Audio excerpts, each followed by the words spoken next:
बहुत बहुत स्वागत है भाई जी आपका। एंड कल एक इंटरव्यू के दौरान आदिल ने कहा था कि उनका जो सो कॉल्ड भाई है उनको अगर वो सही पत्रकार है तो उनको एक तरफा नहीं दिखाना चाहिए और दोनों दोनों साइड की स्टोरी लोगों को दिखानी चाहिए। तो अगर उनमें दम है तो वो आए, मेरे साइड की स्टोरी भी जाने और मुझे भी कवर करे, मुझसे भी सवाल कहे। क्या कहना चाहिए? देखिए, बेशक और मैंने सुना वो बाइट जो उन्होंने मीडिया को दी। आदिल मियाँ से मैं एक ही बात कहूँगा कि आदिल मियाँ, जब ये बात सामने आई थी कि आप राखी शादीशुदा हैं, तो किसने आपको फ़ोन किया था? सबसे पहले मैंने किया था कि आदिल, मुझे ये बता यार कि तेरी शादी वाकई हो चुकी है क्या इसके साथ, राखी के साथ? तो आपने क्या बोला था? वाहिद भाई मुझे 2 दिन का टाइम दीजिए, मैं आपको खुलासा करूँगा। तब आदिल मेरे साथ जिम किया करता था। 2 दिन गुजर गए, अचानक से मैं देख रहा हूँ साइट्स पे, इंस्टाग्राम्स पे, फेसबुक पे कि आदिल खुलासा कर रहा है कि हाँ मेरी शादी हो गई। मैंने आदिल को फ़ोन किया, मैंने आदिल ये तो तू मेरे साथ एक्सक्लूसिव करने वाला था। देखिए, एक पत्रकार के लिए एक्सक्लूसिविटी मायने रखती है बॉस। तो मैंने ये तो मेरे साथ एक्सक्लूसिव करने वाला था। नहीं नहीं भाई क्या करूँ, उन लोगों ने पकड़ लिया। मैं चलो कोई बात नहीं। शाम को जिम में मिला, जिम करते करते मैंने बोला कि यार चल तूने अब तो खबरें बांट दी, अब मेरे लायक तो नहीं। नहीं नहीं भाई, आप भी मेरे साथ एक करो ना, आप अच्छे सवाल पूछते हो। मैं जिम के बाहर ही खड़ा हो गया, मैंने उसके इंटरव्यू ले डाला। उसने बोला कि हाँ मैंने शादी की, और मैंने उसको अपने चैनल पे डाला, यूट्यूब में डाला, और आज भी है। देखिए, एक पत्रकार को इज्जत चाहिए। आदिल दुरानी की सच्चाई क्या है ये माननीय न्यायालय तय करेगा, मैं और आप नहीं होते इस बात का ट्रायल करने के लिए। आदिल दुरानी को एज अ जर्नलिस्ट मैं 3 बार अप्रोच कर सकता हूँ, 4 बार अप्रोच कर सकता हूँ, बार बार नहीं। आप जेल से छूट चुके हैं, यहाँ प्रेस कॉन्फ्रेंस लेने वाले हैं, आप खिलाफत में बात करने वाले, ये मुझे कोई वही आके नहीं बताएगा। आपने मुझे कोई इनवाइट नहीं किया प्रेस कॉन्फ्रेंस में, अगर किया है तो मुझे बता दीजिए।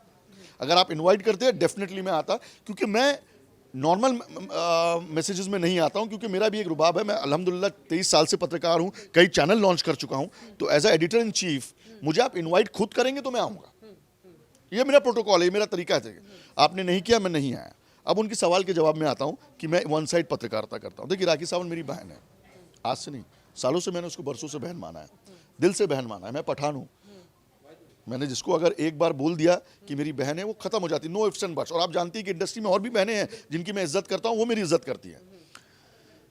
आपने क्या क्या उसके साथ किया, उन सबको देखने के बाद क्या मैं आपकी तरफ एक सॉफ्ट कॉर्नर रख सकता हूं? आप मुझे बताइए, आप भी एक औरत हैं, आप मुझे बताइए कि अगर माँ बहनों के साथ इस तरह की हरकतें की गई और जिसकी सच्चाई आप देख चुके हैं अपनी आंखों से, तो क्या आप उस आदमी के खिलाफ सिंपैथी रखेंगी? नहीं रखेंगी। तो मैंने भी नहीं रखा एज ए ह्यूमन। आपको कुछ बोलना है, आपने मुझे फ़ोन किया कि वाहिद भाई मेरा भी इंटरव्यू लीजिए। आपने पहले तो मुझे मीडिया के सामने एक तरह से बदनाम कर दिया कि मैं वन साइड दिखाता हूँ, लेकिन सेकंड साइड में आपको दिखाने के लिए जब भी मैंने आपको फ़ोन किया, फ़ोन नहीं उठाते थे, पहले की बात कर रहा हूँ। अब मुझे एक बात बताइए कि जब मैं सच्चाई देख चुका हूँ तो मैं उन चीज़ों पर सॉफ्ट कॉर्नर नहीं रख सकता। हालांकि मैटर सब जुडिस है, माननीय न्यायालय के पास है, माननीय मजिस्ट्रेट उस पर क्या रुख अपनाते हैं, सही कौन, गलत कौन, गुनहगार कौन, बेगुनाह कौन, वो तय करेंगे। हमें मीडिया ट्रायल करने का कोई अधिकार नहीं है।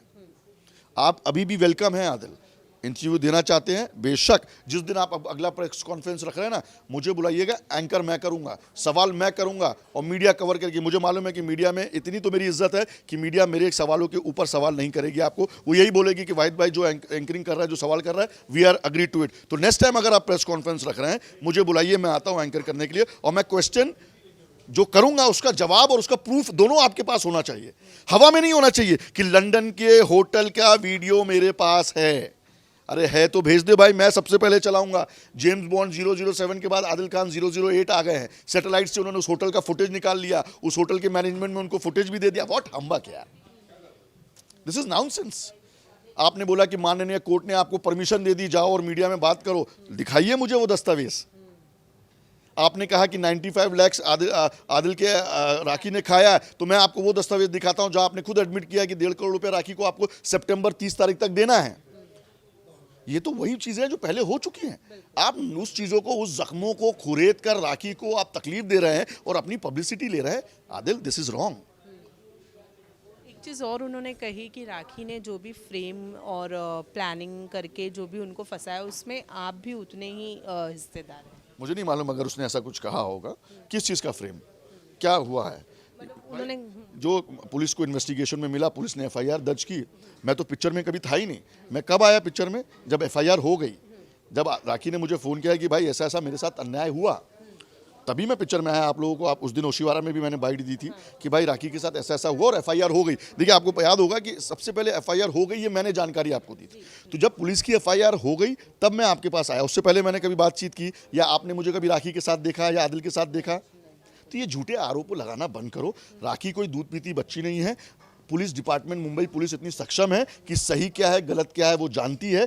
वाहिद अली खान कोई बहुत बड़ा इंसान नहीं है कि मेरे दबाव में आकर, देखिए बड़ा इंसान अगर मुंबई पुलिस को अगर लगेगा कि ये गलत है तो कोई भी बड़ा इंसान दबाव नहीं डाल सकता उसके ऊपर। ये मुंबई पुलिस का हमारा स्कॉटलैंड यार्ड है, उससे भी बढ़कर है। तो मुंबई पुलिस को कहीं ना कहीं गलत लगा, मेडिकल एविडेंसेस आए तब जाके एफआईआर दर्ज हुई और उसको अरेस्ट किया गया। मेरे कहने पे, मेरे एक छोटे से पत्रकार के कहने पे पुलिस एफआईआर दर्ज करेगी क्या? ये एक औरत का मसला है, ये एक महिला का मसला है। हमारे माननीय जो धाराएं हैं, बाबा साहब अंबेडकर के द्वारा लिखी गई जो विधान, अपना जो संविधान है, उसमें साफ तौर पर लिखा है कि एक बीवी भी अपने पति के खिलाफ रेप केस डाल सकती है। गलत है तो बताइए मुझे। एक पत्नी सुबह उठकर पुलिस स्टेशन चले जाए और कहे कि मेरे पति ने मेरा बलात्कार किया, मेरी मर्जी के बिना मेरे साथ शारीरिक संबंध किए, तो that is also an FIR. तो राखी ने अगर पुलिस स्टेशन में कहा कि मेरे साथ ये शोषण हुआ तो पुलिस तो एफआईआर करेगी। मेडिकल सर्कमस्टांसेस आएंगे, मेडिकल एविडेंसेस में आएंगे और उसके बाद आप 14 दिन, 18 दिन, 28 दिन जेल में भी रह के आए, बाद में आपको बेल दिया। लेकिन ये बेल का आप गलत फायदा उठा रहे हैं। आप बेल का गलत फायदा इसलिए उठा रहे हैं क्योंकि जो राखी के साथ लोग हैं उनको आप कहीं ना कहीं अप्रोच कर रहे हैं, धमका रहे हैं कि सीधे शब्दों में कि भाई तुम या तो मेरे पास आ जाओ, नहीं तो मैं तो तुम्हारे खिलाफ भी बोलना शुरू कर दूंगा। तो आदिल को मैं ये बोलना चाहूँगा, आदिल ये वाहिद अली खान है जिसने दाऊद से लेके तमाम अंडरवर्ल्ड लोगों से नहीं डरा, तो आज तुम्हारे से डरेगा जो मैसूर से चलकर इधर तक आया है। ए बाबा, 22 साल के करियर में अंडरवर्ल्ड डॉन्स के भी इंटरव्यू ले चुका हूँ, अच्छे अच्छे क्रिमिनल्स को देख चुका हूँ, मुझे डराने की ज़रूरत नहीं है। तुमको जो कहना है कोर्ट में जाके कहो, मुझे मत कहो प्लीज़। और मेरे खिलाफ जो आरोप तुम लगा रहे हो बेशक लगाओ, लेकिन मुझे तुम्हारे जैसा बिग बॉस जाने की कोई आशा नहीं है। प्लीज़ मुझे पब्लिसिटी मत दे यार, मुझे पब्लिसिटी की ज़रूरत नहीं है। एक चीज़ और मैं जानना चाहूँगी कि आपने प्रेस कॉन्फ्रेंस के दौरान कहा कि आदिल का कॉल आया था, उसने कहा कि राखी अभी भी मेरी वाइफ है। किस बारे में आपकी उनसे बात? देखिए, मेरे जो उसकी बातचीत हुई वो व्यक्तिगत हुई है।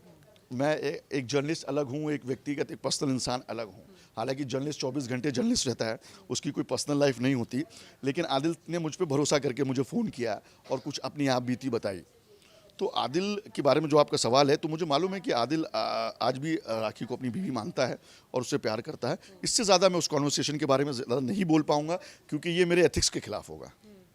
तो लेकिन क्या चाहते हैं वो? आदिल राखी के साथ सुलह करना चाहते हैं या अब वो, क्योंकि उन्होंने कल ये कहा था कि अब मैं आगे जो भी स्टेप लूँगा वो मैं बोल कर नहीं दिखाऊंगा क्योंकि मैं कोई मीडिया ट्रायल नहीं चाहता हूँ, मैं अपनी वाइफ की इज्जत करता हूँ। देखिए, जब वाइफ की इज्जत करते हैं तो वाइफ पर इस तरह के आरोप क्यों लगाया?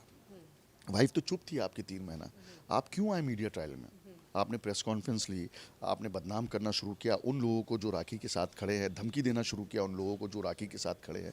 ये अच्छी बात नहीं है ना। ये बम्बई है, यहाँ पे आप किसी को डरा धमका नहीं सकते। कल हो सकता है कि आप मेरे खिलाफ भी फैब्रिकेटेड केस कर दें।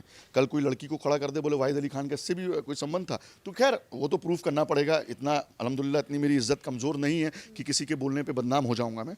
मीडिया पे आप लोगों को भी पता है कि मैं 22 साल से किस तरह का इमेज लेके चलता हूँ। लेकिन डराएं नहीं, धमकाएं नहीं, बदनाम ना करें। आपने जो कल एक शब्द यूज़ किया आदिल, जिसके बाद मैंने आपको 2-4 अच्छी प्यारी बातें बोली, वो इसलिए क्योंकि आप मुझे प्रोवोक कर रहे थे। आपने मेरे और राखी के संबंध को लेकर जो बोला मैं बताऊंगा नहीं, लेकिन बी अवेयर, दोबारा इस तरह की भाषाओं का उपयोग अगर आप करेंगे तो मैं जर्नलिस्ट से ज़्यादा एक बहुत ही एक अच्छा इंसान हूँ, प्यारा इंसान हूँ, जो प्यारे शब्दों में आपको जवाब देना चाहेगा और दे भी देगा, क्योंकि मैं खुदा के बाद किसी इंसान से नहीं डरता। और आप तो मैसूर से आए हो, आपने कहा कि मैं विग नहीं पहनता हूँ, आपने मुझे टकला दिखा दिया। तो भाई साहब, आप विग पहनते या नहीं पहनते उससे मुझे क्या लेना देना। आपकी पत्नी ने कहा कि आप विग लगाते हैं, मैंने वो खबर चला दी। मैंने तो खुद नहीं चलाई, मैंने खुद नहीं कहा कि आप विग पहनते हैं, आपकी पत्नी बोल रही थी, बाकी मीडिया को भी बोला, मैंने भी वो खबर चला दी। तो अगर आपके कुछ पर्सनल मेरे साथ परेशानियां हैं तो रखिए, अच्छी बात है, लेकिन डराइए मत।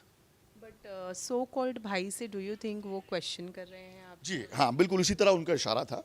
लेकिन मैंने कहा ना कि मेरे एथिक्स मुझे गवारा नहीं देते कि मैं इस तरह की, लेकिन ये पूरी मीडिया जानती है और मेरे ख्याल से आपको भी काफ़ी अरसा हो गया आपने कभी सुना होगा कि हमारे भाई बहन के संबंध हैं, इसके अलावा तो कभी, क्योंकि माशाल्लाह अल्हम्दुलिल्लाह मेरी बीवी दुनिया की सबसे खूबसूरत औरत है और मुझे उसको छोड़ के किसी और को देखूं गवारा नहीं होगा। और मैं बड़ा सीना तान के बोलता हूं कि मेरा उसके अलावा किसी और के साथ अफेयर था भी नहीं।